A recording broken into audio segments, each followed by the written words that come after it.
Sungguh kalian mendapat karunia luar biasa, kata Allah. Akan datang pada sekalian seorang Rasul. Azizun alaihi ma'anittum. Beban-beban kalian itu begitu dirasakan oleh beliau. Kalau bisa jangan Anda yang menderita. Kalau bisa Nabi aja yang menderita. Saya saja sampai heran. Penasaran dengan itu semua. Berapa masa setelahnya diikuti oleh ketiga orang ini. Sholat di belakangnya. Maka Masya Allah, kata Hudzaifah al-Yamani, tidak ada suasana yang paling indah kecuali sholat di belakang Rasulullah SAW. Tiba-tiba beliau berkata, ya Rasulullah, saya mencintai Anda. Saya cintai Anda ya Rasulullah melebihi diri saya. Seketika. Saya tidak sanggup menyebutkan ketika di akhir hayatnya. Kalau bisa kita selesai kajian kita. Ya Allah, jika Engkau perkenankan, mohon timpakan seluruh rasa sakit yang akan dialami umatku saat sakaratul maut nanti. Tolong timpakan kepadaku sekarang saat ini supaya mereka tidak merasakannya lagi saat sakaratul maut. Ilahi, ya Allah, mohon ya Allah, kalau Engkau perkenankan, timpakan seluruh rasa sakit yang akan dialami umatku saat sakaratul maut nanti. Timpakan kepadaku saat ini supaya mereka tidak mengalami sakaratul maut lagi. Hanya Muhammad sallallahu alaihi wasallam.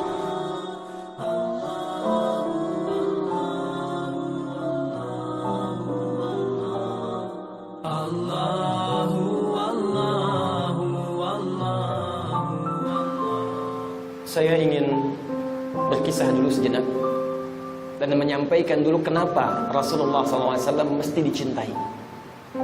Kenapa Rasulullah SAW mesti dicintai? Bagaimana cinta sahabat kepada Rasulullah? Dan terakhir, bagaimana cara kita meniru para sahabat dalam mencintai Rasulullah SAW? Selanjutnya, apa yang kita dapatkan kalau kita bisa mencintai Rasulullah SAW? Kita mulai dari Quran surah ke-2 Al-Baqarah ayat 127. Dilanjutkan dengan Quran surah ke-61 As-Saff ayat yang ke-6. Keduanya sama-sama di posisi paling kiri sebelah atas. Baik, bismillah, kita mulai. Ikhwas sekalian, Nabi Muhammad SAW itu adalah di antara nabi yang paling unik, paling istimewa, paling spesial, diuraikan oleh Al-Quran, disampaikan lewat penegasan Allah dibanding nabi-nabi yang lainnya. Anda bayangkan, nabi belum dilahirkan saja sudah didoakan oleh dua orang nabi, dua orang rasul jauh sebelum kelahirannya, bahkan 30 generasi sebelum kelahirannya. Quran surah kedua Al-Baqarah ayat 127. Lihat posisi paling kiri sebelah atas.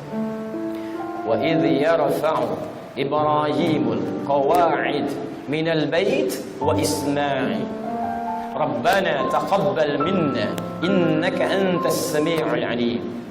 Perhatikan kalimatnya. Dan ingatlah wa idh. Perhatikan cara menafsirkannya. Kalau ada idh dalam bahasa Arab, itu Anda bukan sekedar diminta mengingat, tapi menghadirkan momentum yang diingat itu, atau mengambil pelajaran dari apa yang disampaikan informasinya. Seakan-akan Allah ingin menyampaikan wa'id, dan pelajarilah dan hadirkanlah momentum ini jika Anda ingin menghadirkannya. Pelajari hikmahnya. Yarfa'u Ibrahimul qawa'id. Ketika Nabi Ibrahim diperintahkan untuk meninggikan kembali pondasi bangunan Ka'bah. Anda bisa bayangkan istimewanya Nabi Muhammad SAW. Kenapa kita sangat begitu mencintainya? Jangankan kita, dua nabi, dua rasul. Saking istimewanya Nabi, 30 generasi sebelum kelahirannya sudah dimintakan kepada Allah untuk bisa diberikan kemuliaan dalam dakwahnya. Muhammad bin Abdullah, bin Abdul Muttalib, bin Hashim, bin Abdul Manaf, bin Qusay, bin Murrah, bin Kilab, bin Ka'ab, bin Ghalib, bin Fihr, bin Malik, bin Nadar, bin Kinana, bin Khuzaimah, bin Mudrikah, bin Ilyas alaihissalam, bin Nizar, bin Mudar, bin Ma'ad, bin Adnan, bin Adri, bin Muqawwam, bin Nahur, bin Tarikh, bin Ya'rab, bin Yasduk, bin Nabit, bin Ismail alaihissalam, bin Ibrahim alaihissalam. 30 generasi sebelum kelahirannya sudah didoakan. Kalau beliau bukan manusia mulia, mustahil dua orang nabi, dua orang rasul menyebutkan risalahnya, memohon kemudahan kepada Allah untuk dakwahnya. Jikalau Nabi Ibrahim, Nabi Ismail saja mencintai Nabi Muhammad, maka siapa kita? Maka apa alasan kita untuk tidak mencintai Rasulullah SAW? Isa alaihissalam, Nabi Isa alaihissalam. Antum kenal Nabi Isa? Baik, Quran surah 61. Ayat yang ke-6, posisi paling kiri sebelah atas. Nabi Isa sampai mengumpulkan umatnya untuk ngasih kabar. Padahal Nabi Isa itu hidup 600 tahun sebelum kedatangan Nabi Muhammad SAW. 600 tahun sebelum kelahirannya. Nabi Musa 2000 tahun sampai ke Nabi Muhammad. Nabi Isa 600 tahun sampai ke Nabi Muhammad SAW. Dikumpulkan umatnya, disampaikan kepada beliau, dan disampaikannya indah, wa mubasysyira, dan beliau memberi kabar gembira. Anda bisa bayangkan, Nabi Isa gak pernah ketemu Nabi Muhammad, jaraknya 600 tahun, gembira sebelum kedatangan Nabi Muhammad, dan kegembiraan itu diungkapkan pada kaumnya. Dan umumnya kalau orang gembira itu biasanya orangnya ada, atau minimal akan lahir. Coba lihat, pernah nggak Isa banyak orang pakar dalam pengobatan, merasa yang paling hebat, nggak ada penyakit yang bisa kami sembuhkan, turunkan penyakit oleh Allah yang nggak bisa disembuhkan oleh mereka. Diutus Nabi Isa alaihissalam, diberikan mukjizat nggak pakai macam-macam, cuma pakai tangan, mengusap. Usap dalam bahasa Arab masaha, sehingga disebut dengan Messi. Tuh penyerang Barcelona, Lionel Messi, gitu kan? Kemarin baru nikah. Baik. Sudah, lompat dulu ya. Saya hafal, saya mau tanya, insya Allah saya hafal ya. Ya, tapi itu bukan bahasan kita ya. Lihat sini. Messi, begitu diusap sembuh. Kolera orang nggak bisa menyembuhkan. Nabi Isa sakit, usap sembuh. Sakit gigi, usap sembuh. Buta, usap sembuh. Dokter bangkrutlah saat itu pokoknya. Ya, hadir. Ada orang meninggal minta dibuktikan, Allahu Akbar, biiznillah, dengan nama Allah bangun. Ingat kalimat biiznillahnya muncul. Biiznillah, karena Allah. Jadi kalau bukan karena Allah nggak akan terjadi. Yang paling menarik, beliau kumpulkan umatnya mengatakan mubasysyrah, saya kasih kabar gembira ya. Nggak normal nih. Belum ada, belum lahir, kasih kabar gembira. Selevel Nabi, selevel Rasul. Ya'tim bi rasulin min ba'di ismuhu Ahmad. Akan datang seorang Rasul setelahku. Sifatnya Ahmad. Awas, hati-hati, jangan salah ya. Jangan salah menyimpulkan. Nanti saya tunjukkan kenapa Nabi Isa menyebut Ahmad, bukan Muhammad. Jangan Anda ambil alasan Nabi Isa aja Ahmad, maka kami benar dong Nabinya Ahmad. Tidak. Lihat sini, nama Nabi yang melekat pada Nabi Muhammad itu semua nama sifat, bukan nama zat. Nama sifat. Beda antara sifat dengan zat itu lain. Asep, zat. Untuk membedakan antara Asep dengan Doni. Ini Asep, ini Doni. Jadi kalau dipanggil Asep, mustahil Doni yang melirik. Tapi kalau sifat, itu bisa melekat pada keduanya. Asep jujur, Doni jujur. Keduanya orang jujur. Sifat. Nah, nama yang melekat pada Nabi Muhammad Rasul terakhir itu istimewanya semua nama sifat. Kadang disebut dengan Muhammad, 4 kali disebutkan dalam Al-Quran. Muhammad. Quran surah ketiga ayat 144. Quran surah ke-33 ayat ke-40. Quran surah ke-47 ayat kedua. Quran surah ke-48 ayat ke-29. 4 kali disebutkan nama Muhammad. Dan 1 disebut dengan Ahmad, sekali disebut dengan Ahmad. Di lisan Nabi Isa, Quran surah ke-61 ayat yang ke-6.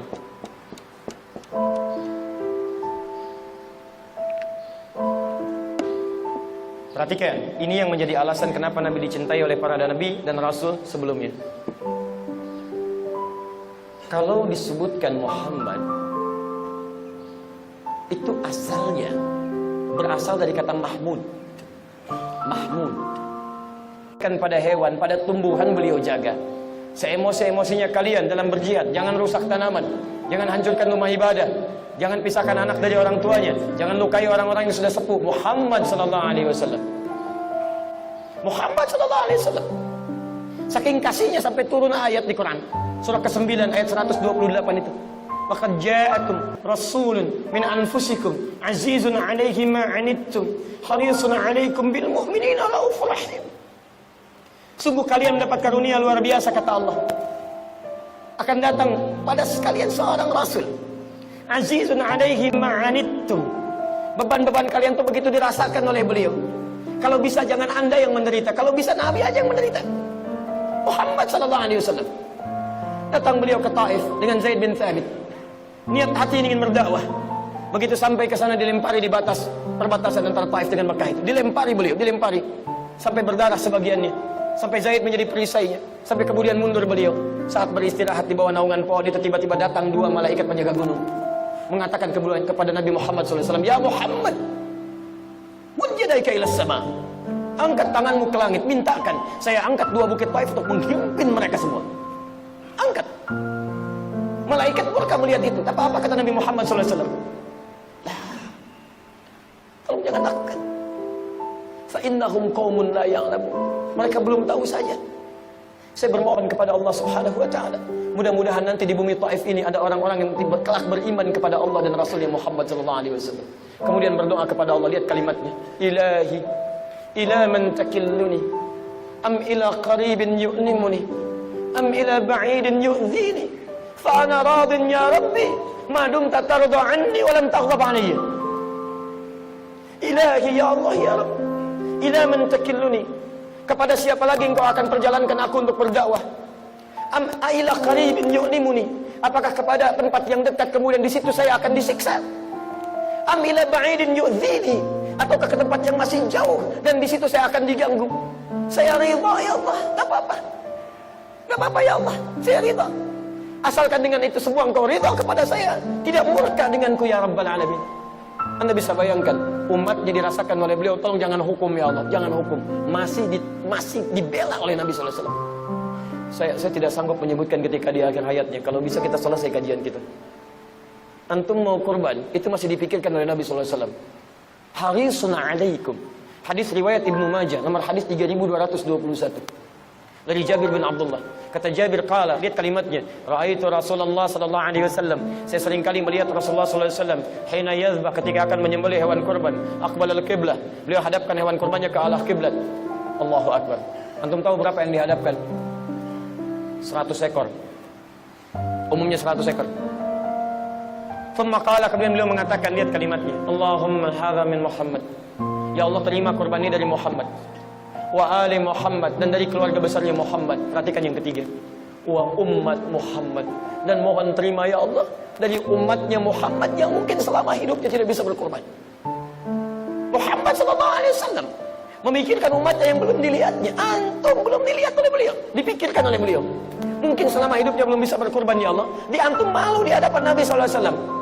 Nabi SAW, Rasul, tingkat paling tinggi, dekat dengan Allah, sangat disayang Allah. Berkurban, mikirkan antum, gak memikirkan bagiannya. Antum umatnya. Belum pernah lihat Nabi. Belum pernah bertemu dengan Nabi. Surga belum jelas, baru kurban satu bagian saja, sudah rebutan pahanya. Sudah rebutan bagian kepalanya. Di mana kita di hadapan Nabi SAW? Muhammad harisun alaikum. Allahu Akbar. Karena itu beliau dikenal dengan sebutan Muhammad, saking sayangnya, saking sayangnya. Muhammad SAW sebagai ayah yang merawatmu, Hasan dan Husain jadi saudaramu, dan Fatimah jadi saudarimu. Anak ini tiba-tiba langsung bergerak gembira mengatakan, "Ba ya Rasulullah ya." Begitu dia mengatakan iya, Nabi langsung membawanya, mengganti pakaian dengan pakaian yang paling baru, carikan mainan yang terbaik. Kata Nabi, bergabung dengan mereka. Begitu dia datang ke tempat anak-anak tadi, dia bawa mainan baru, dia pakai pakaian baru, sampai anak-anak tadi kaget mengatakan, min aina hadza? Dari mana semua ini? Dikisahkan kata anak gini, ayah saya meninggal, kata Nabi, maukah engkau jadikan saya sebagai bapak yang merawatmu, Hasan Husain saudaramu, Fatimah dan saudarimu. Diberikan saya pakaian ini, pakai mainan ini dan sebagainya. Masya Allah. Apa kata anak-anak ini ketika mendengar kata-kata tadi? Kata mereka, ya laita abauna syuhada. Duh, kenapa bapak kami nggak meninggal juga? Masya Allah. Muhammad SAW. Tapi teman-teman, mohon maaf, ternyata sifat kasih ini juga mirip dimiliki oleh Nabi Isa. Dan ada ramalan di kitab dulu bahwa Nabi terakhir punya sifat kasih yang dalam. Karena itu umatnya Nabi Isa menduga bahwa Nabi Isa itu Rasul terakhir, Nabi yang terakhir. Makanya silakan cek, bukankah di antara sebagian yang mengklaim pengikut Nabi Isa, di antara ajaran yang paling kedepankan ajaran kasih? Ya, sebagian ada, kalau benar sesuai Quran dibenarkan, kalau menyimpang diluruskan. Coba lihat, saking kasihnya Nabi Isa, itu jangankan pada manusia, pada hewan yang sudah jadi bangkai pun beliau masih menghormatinya. Lewat dengan muridnya. Kemudian di sampingnya, mohon maaf, ada sungai. Kemudian ada bangkai salah satu hewan, saya nggak sebutkan namanya karena lisan saya nggak bisa mengucapkan di Ramadan. Ada salah satu bangkai hewan, itu sudah mulai menyengat baunya. Kata muridnya, guru, bau sekali bangkai ini.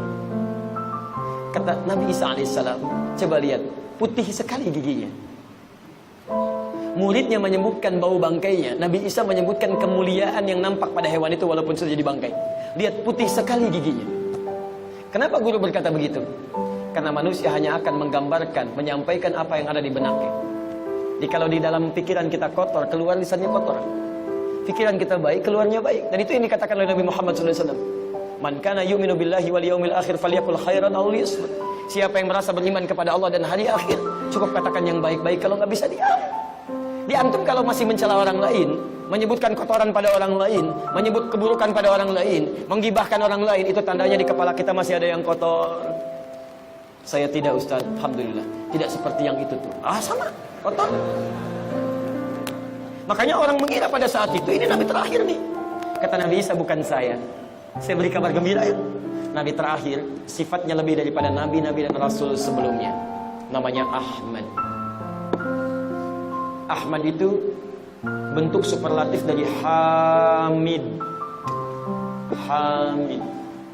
Sifat yang menunjukkan rajin dalam satu jenis ibadah. Satu jenis ibadah. Belum banyak.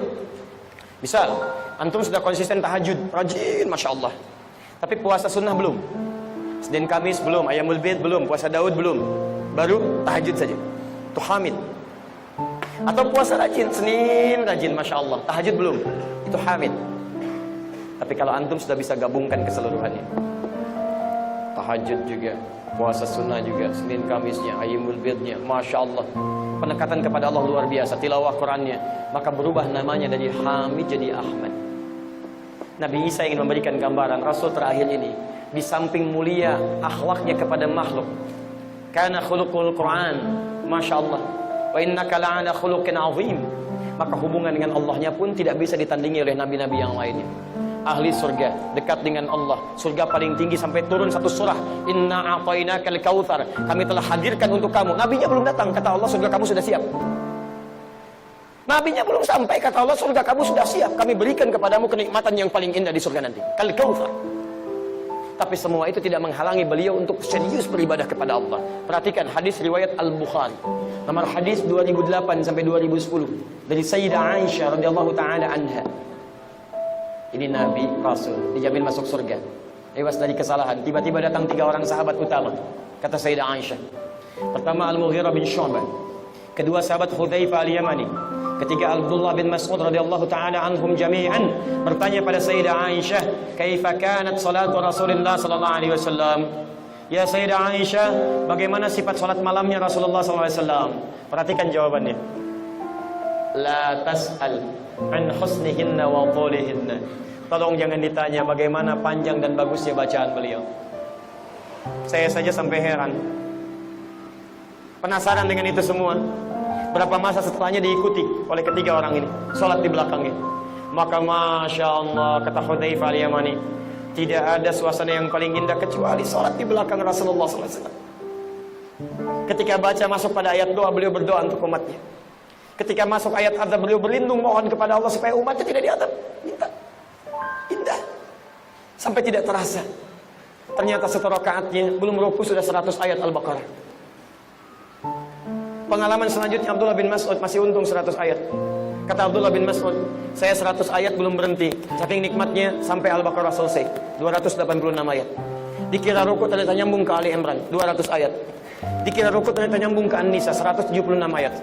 Rakaat pertama baru ruku, 5 juz 4 halaman. Nabi, Rasul dekat dengan Allah, dijamin surga, akhlaknya luar biasa. Dalam tahajudnya baru rakaat pertama 5 juz 4 halaman. Besoknya 3 orang ini tidak ikutan lagi. Bukan karena capek. Ya, kata Abdullah bin Mas'ud, saya kadang sering menduga kapan ini rukunya supaya saya bisa praktekkan pada yang lainnya. Di teman-teman sekalian, indah. Muhammad disebut dengan Ahmad. Maka ketika Sayyidah Aisyah melihat kakinya bengkak, kata beliau, ya Rasulullah, lima hakala, kenapa begini? Alam takun ma'suman, bukankah engkau dijaga dari maksiat? Alam takun madmunan, bukankah engkau dijamin masuk surga? Kenapa masih sampai begini? Kata Nabi Muhammad SAW, afala akunu abdan syakura, apakah kau nggak boleh menjadi hamba yang bersyukur? Disinilah kemudian para Nabi dan Rasul sebelumnya menyebutkan keistimewaannya. Begitu mencintainya.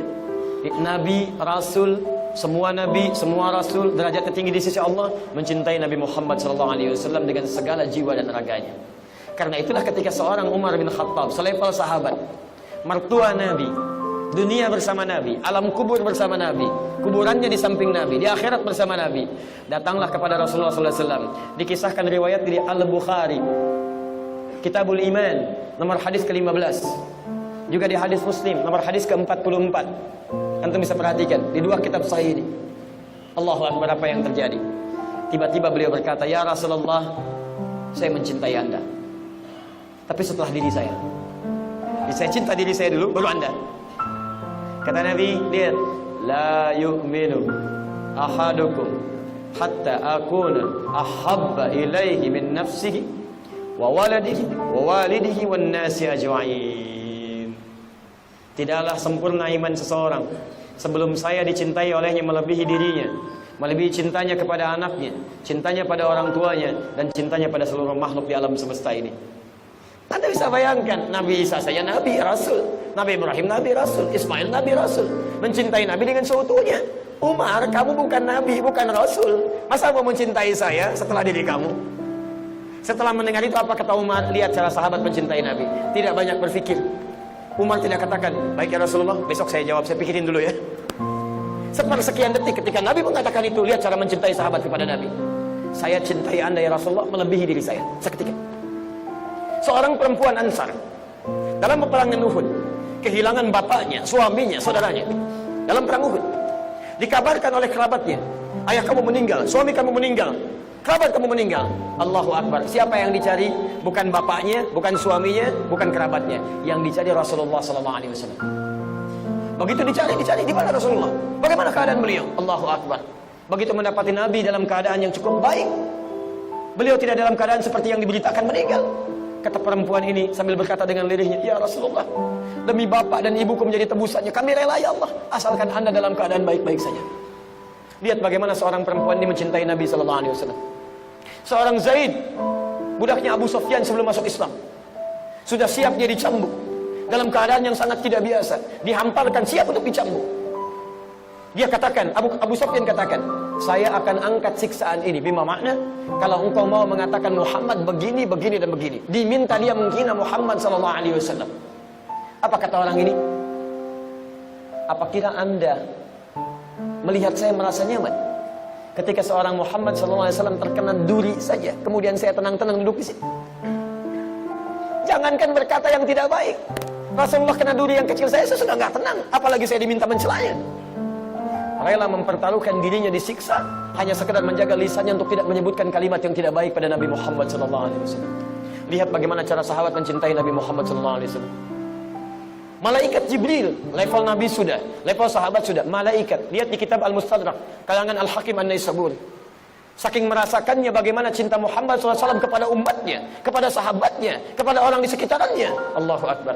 Tiba-tiba ketika akan naik ke atas mimbar itu, Nabi untuk memberikan nasihat, tiba-tiba turun malaikat mengatakan, lihat kalimatnya, "Bu'dan, bu'dan." Sungguh jauh dan celaka. "Liman dzukirta 'indahu falam yusalli 'alaihi." Orang yang disebutkan namamu di sampingnya, tapi untuk salawat saja kepadamu dia tidak mau. Dia jauh dari rahmat Allah. Keterlaluan orang ini. Dia ada ba'id, ada bu'dan, itu beda. Kalau ba'id itu jauh, kalau bu'dan itu keterlaluan. Bahkan di riwayat lain, raghima anfu rajul, sungguh terhina seseorang yang disebutkan nama Nabi Muhammad, bahkan lisannya tak mampu bersalawat kepadanya. Kata malaikat Jibril, lihat kalimatnya, kata para ulama hadis. Kenapa Jibril menyampaikan kalimat demikian? Kata Nabi, "Amin, amin." Saking pahamnya akan cinta Nabi kepada umatnya. Antum gak bisa korban, Nabi fikirkan. Antum punya masalah, difikirkan. Saya tunjukkan tingkat yang paling tinggi ya. Dan semoga Allah memberi kekuatan untuk meneruskan ceramahnya. Sampai di ujung hayatnya, di tepi kematiannya, dalam menjelang wafatnya, seorang Fudail atau Fadl anaknya Abbas radhiyallahu ta'ala anhuma sudah membawakan air wudhu terakhir Nabi. Dalam pelukan Sayyidah Aisyah berwudhu Nabi, bersiap menunaikan salat. Ali ada di situ, Aisyah ada di situ radhiyallahu ta'ala anhuma. Tapi yang disebut bukan mereka, yang disebut antum. Ummati, ummati, umatku, umatku, umatku. Sampai pernah berkisah sebagian dari sahabat, kata Nabi, "Ishtaqtu bi ikhwani." Saya sedang merindukan saudara-saudaraku. Kata sahabat, "Ya Rasulullah, lasta ikhwanak?" Bukankah kami ini saudaramu? Kata Nabi, lastum ikhwani walakinnakum ashabi. Kalian bukan saudaraku, tapi kalian adalah sahabat-sahabatku. Ikhwani humul ladzina lam yarawni walakinnahum yu'minuna bi. Ikhwani humul ladzina lam yarawni, mereka itu enggak pernah lihat saya, tapi mau mereka beriman kepada saya. Nabi merindukan antum, masa antum gak ridho dengan Nabi? Kata Nabi, ada orang-orang yang nanti gak pernah lihat saya, tapi mereka yakin dengan saya. Saya merindukan mereka sekarang. Saking rindunya di telaga surga ditunggu oleh Nabi SAW. Antum tidak masuk ke dalam surga kecuali menjemput antum ini. Saking rindunya dengan antum disebutkan, masa antum gak rindu dengan Nabi? Tibalah ketika nyawanya dicabut itu. Sampai kemudian naik dari telapaknya. Sampai tiba-tiba datang malaikat berpaling. 5. Atukrihu alayya, apa engkau tidak sanggup melihat aku, tidak suka lihat saya? Apakah sakit kemudian dicabut nyawa terasa oleh beliau? Maka dijawablah dengan ayat Quran surah 3 185 itu. Kullu nafsin dha'iqatul maut. Setiap yang punya jiwa pasti akan punya rasa dengan maut.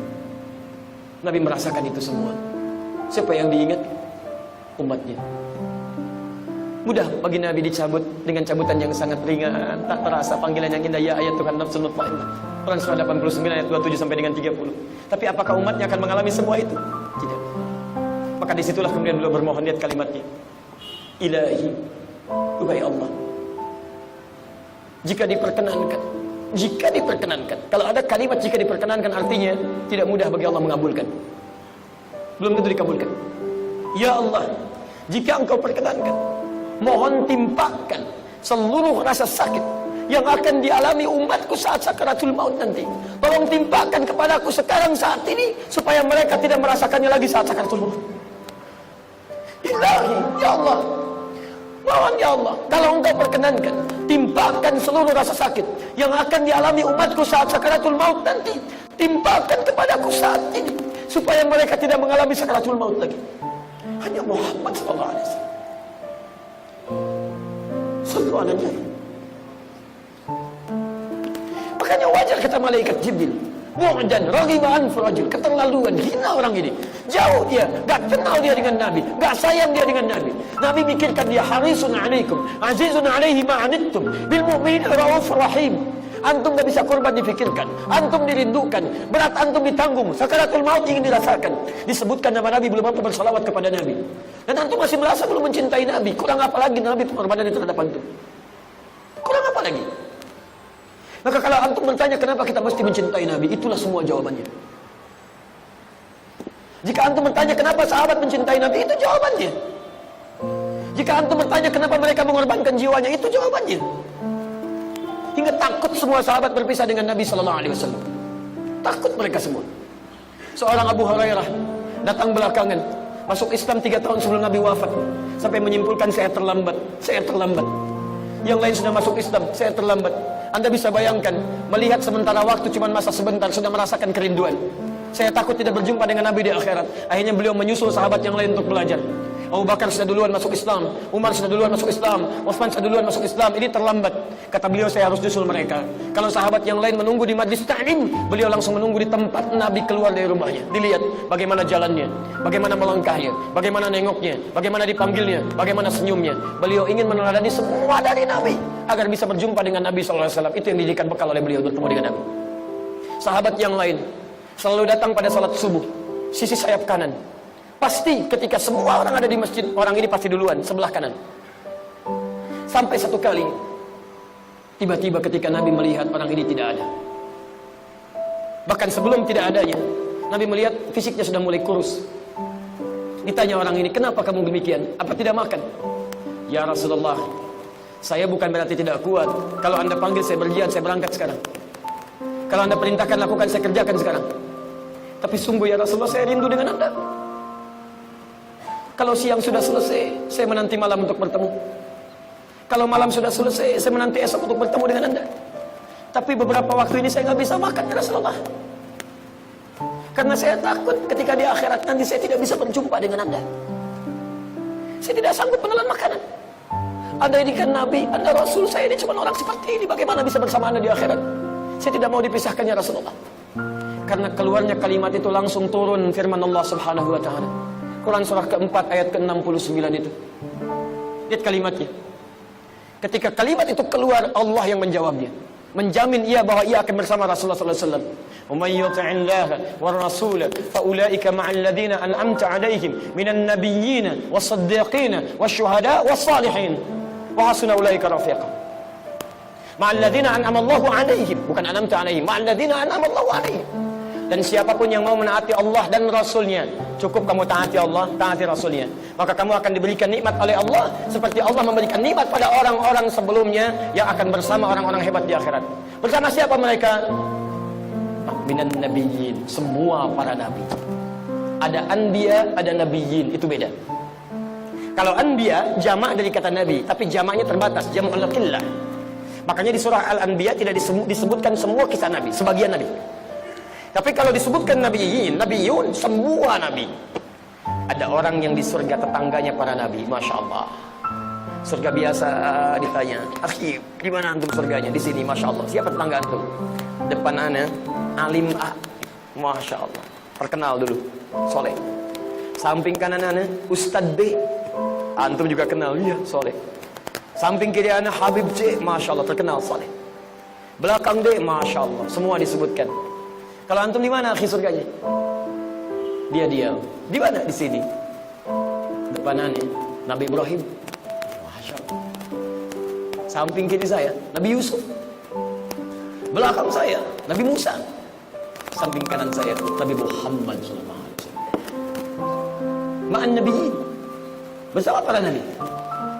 Wasyuhada wassalihin, bersama para syuhada, orang-orang saleh, orang-orang jujur. Masya Allah. Jadi Anda bisa bayangkan, ayat turun karena kerinduan orang ini kepada Nabi Muhammad SAW. Cintanya kepada Nabi. Dicintanya para sahabat. Kenapa mereka mencintai Nabi? Kita dapatkan jawabannya. Karena sungguh sifat sayang Nabi terhadap mereka. Ketaatan Nabi kepada Allah Subhanahu wa Ta'ala menggetarkan pintu langit, mengetuk semua makhluk di muka bumi. Baik dari kalangan hewan, kalangan tumbuhan, yang batang kurma menangis karena tidak ingin kemudian berpisah dengan Nabi, yang sekarang jadi mimbar Nabi di Masjid Nabawi itu. Teman-teman sekalian, sampai tumbuhan, sampai hewan, sampai kepada manusia biasa, sampai sahabat, sampai para Nabi dan Rasul, mereka begitu mencintai Nabi dengan alasan-alasan yang tadi disebutkan. Maka siapa kita dibandingkan para Nabi dan Rasul dan para sahabat itu? Sehingga kita tidak mencintai Nabi SAW.